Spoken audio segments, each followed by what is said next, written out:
Bem, pessoal, vamos de Matic, o gás do ecossistema Polygon Matic, que deu uma agulhada aqui para a aresta inferior dessa canaleta virtual de alta, que segue plenamente vigente, mesmo com esse colapso da FTX e esse cenário de terra arrasada que se espraiou por todo o mundo cripto.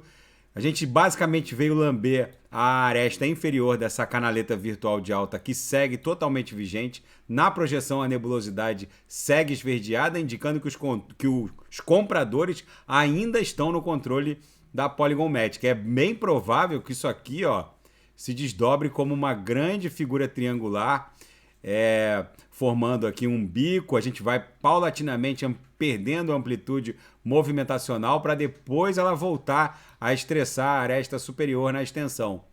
Gente, tem muito comentário aqui no canal me perguntando sobre a saúde financeira das CeFIs.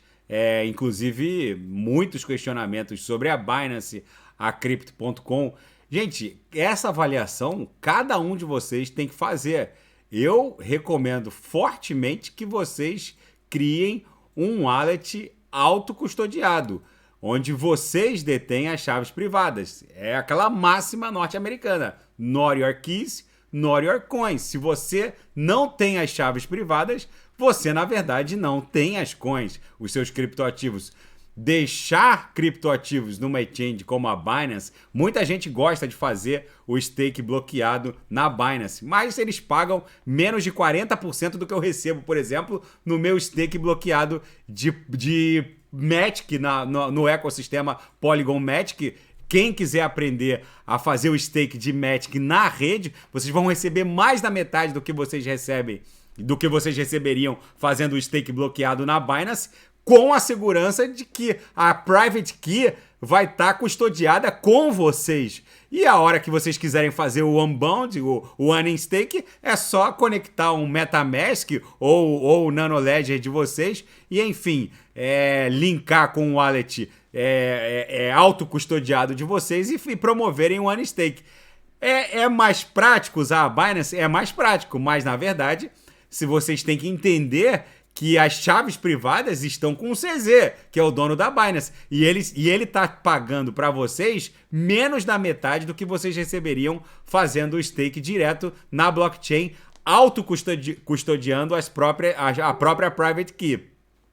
Eu ensino tudo isso no curso para os assinantes do Clube Ouro, e a gente oferta moderadores que dão assistência especializada, personalizada, com toda a segurança. Ou seja, vocês que vão custodiar a private key de vocês de maneira segura, sem se arriscar e entregar os ativos para terceiros, porque na prática tudo que fica em CeFIs, na verdade, vocês estão confiando num Sam Bankman-Fried da vida, num CZ da vida, que obviamente pode quebrar. Eles podem sofrer um hack, eles podem ser um louco, como o Sam Bankman-Fried, que pegou o recurso das pessoas e saiu torrando por aí, doando para políticos do Partido Democrata. Enfim, pode acontecer uma infinidade de coisas. Não só o gestor ser um louco, como foi o caso da FTX, ou eles sofrerem um hackeamento. Mas o fato é que vale muito a pena aprender a promover a autocustódia no mundo cripto. Essa crise da FTX vai amadurecer muito o mundo, os usuários da criptografia como um todo. Daqui a pouco eu volto com Polkadot Kusama, e quem quiser sugerir alguma análise é só colocar nas mensagens abaixo. Grande abraço, até daqui a pouco.